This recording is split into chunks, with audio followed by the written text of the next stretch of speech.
मालिक के लिए क्लब में भारी कमाई होने लगी। खुश होकर मालिक ने कहा कि शियाओ जुआंग शियाओ मेई को घर छोड़ाए। शियाओ जुआंग तुरंत मान गया और उसे घर छोड़ने निकल पड़ा। रास्ते में दोनों बातें करने लगे।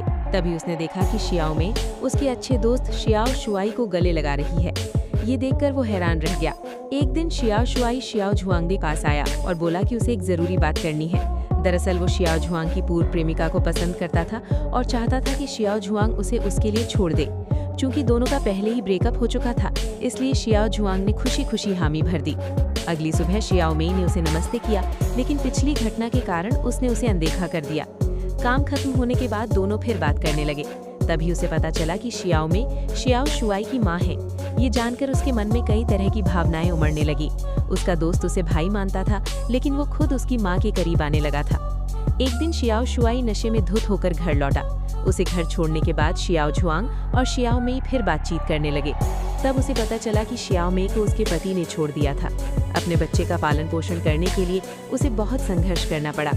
कम उम्र और कौशल की कमी के कारण उसे कई मुश्किल काम करने पड़े। उसकी कहानी सुनकर शियाओ जुआंग को उस पर बहुत दया आई। भावुक होकर शियाओ मेई रोने लगी और उसने उसे सांत्वना देते हुए गले लगा लिया। कुछ समय बाद दोनों एक दूसरे के और करीब आ गए और साथ में समय बिताने लगे। शियाओ मेई को उसके साथ वो अपनापन और गर्मजोशी महसूस हुई जिसकी उसे लंबे समय से कमी थी। शियाओ जुआंग उसके जीवन में एक रोशनी की तरह बन गया, जिसने उसके अकेलेपन को कम कर दिया।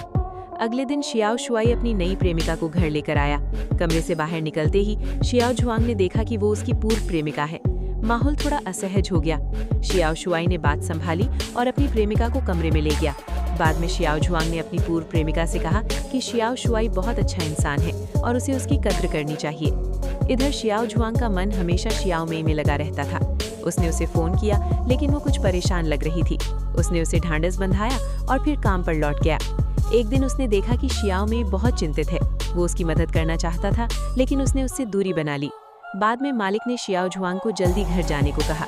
उसे शक हुआ और वो चुपके से वापस क्लब पहुंच गया। वहां उसे कुछ अजीब आवाजें सुनाई दी।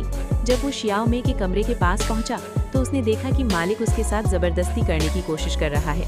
गुस्से में आकर उसने मालिक को सबक सिखाया। डरी हुई शियाओ मेई रो पड़ी। तब उसने अपनी परेशानी बताई। उसे ऊंचे ब्याज वाले कर्ज के जाल में फंसा दिया गया था और क्लब का मालिक भी उसी गिरोह से जुड़ा था। शियाओ जुआंग उसकी मदद करना चाहता था, लेकिन शियाओ मेई नहीं चाहती थी कि वो इस मुसीबत में फंसे। उस रात दोनों ने एक दूसरे से अपने दिल की बातें साझा की।